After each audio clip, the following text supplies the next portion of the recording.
First at 6, the former CEO of Abercrombie & Fitch, Mike Jeffries, appearing in federal court in West Palm Beach. He is one of 3 men at the center of an FBI investigation accused of running a prostitution and international sex trafficking operation.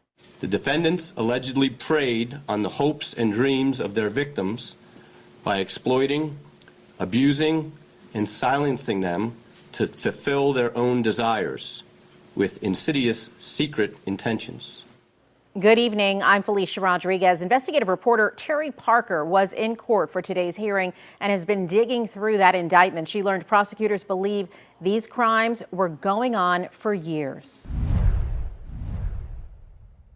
The indictment charges that from 2008 to 2015, Michael Jeffries, his partner Matthew Smith, and their employee ran an international sex trafficking ring and prostitution business. And they used a network of people to make it all happen and to keep it secret. In court today, Jeffries appeared calm, and when the judge told him that he knew his lawyer and he was excellent, Jeffries said, "Good. I'm glad to hear that." 80-year-old Michael Jeffries, former CEO of Abercrombie & Fitch, looked calm, wearing a navy pullover sweater and white pants, leaving federal court surrounded by his lawyers after the judge ruled he could go free on bond while fighting his sex trafficking charges. Prosecutors agree with his lawyers on a $10 million bond, secured by a house he co-owns with his wife in Fishers Island, New York. Jeffries will be fitted with a GPS ankle monitor and restricted to his home on Palm Beach. The indictment states that Jeffries, his life partner Matthew Smith, and an employee of theirs used their power, wealth, and Jeffries' position at Abercrombie to entice more than a dozen young male model hopefuls to attend parties where they were forced into sex acts. To anyone who thinks they can exploit and coerce others by using the so-called casting couch system, this case should serve as a warning.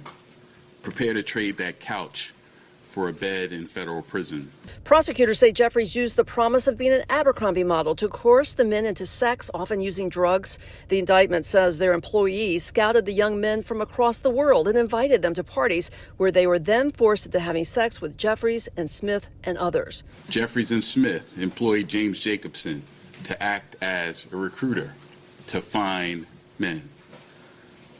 Jacobson engaged in, quote, tryouts with men across the world where he would typically pay them to engage in sex acts with him. The indictment follows civil lawsuits alleging the same charges. One of those plaintiffs, David Bradbury. So today marks a big step forward on behalf of David Bradbury and the other survivors in this action. The arrest this morning served as a validation in their bravery for coming forward and sharing their stories and experiences, and our law firm looks forward to continue representing all survivors of abuse and ensuring that all parties are held responsible. Jeffries will be able to go home to his Palm Beach condo tonight. His partner must remain behind bars until marshals take him to New York to be arraigned, and their employee was also arrested in Wisconsin. In West Palm Beach, Terry Parker, WPBF 25 News.